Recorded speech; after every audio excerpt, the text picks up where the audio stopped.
Hello બાળકો, કેમ છો? આજે આપણે ધોરણ 9માં ચેપ્ટર નંબર 1 એનું ઉદાહરણ નંબર 12 છે શીખવાના છીએ. હવે એની અંદર આપણને કહે છે કે 2 વર્ગમૂળમાં 2 પ્લસ 5 વર્ગમૂળમાં 3 અને વર્ગમૂળમાં 2 માઇનસ 3 વર્ગમૂળમાં 3 નો સરવાળો કરો. એટલે કે આ બંને જે સંખ્યા આપણને અસમય સંખ્યાઓ આપી છે એ બંને સંખ્યાઓનો આપણે સરવાળો કરવાનો છે.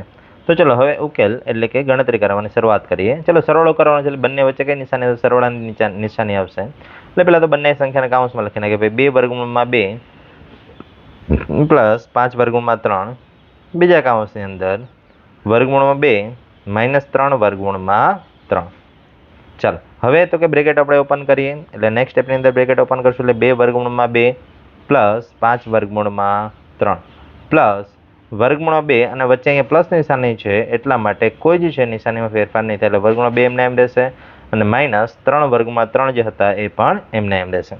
ચલો હવે શું કરવાનું બાળકો? તો કે હવે અહીંયા આપણે જે સરખા વર્ગવાળી સંખ્યા છે એ ભેગી લખવાની કે જેથી કરીને સહગુણક છે એ સાથે સરવાળો અથવા બાદબાકી થઈ શકે. તો વર્ગમૂળમાં 2 વાળી બે સંખ્યા છે અને વર્ગમાં 3 વાળી પણ બે સંખ્યા છે. બંને સાથે સાથે લખીએ એટલે કે 2 વર્ગમૂળમાં 2 પ્લસ વર્ગમૂળમાં 2 પ્લસ 5 વર્ગમૂળમાં 3 માઇનસ 3 વર્ગમૂળમાં 3.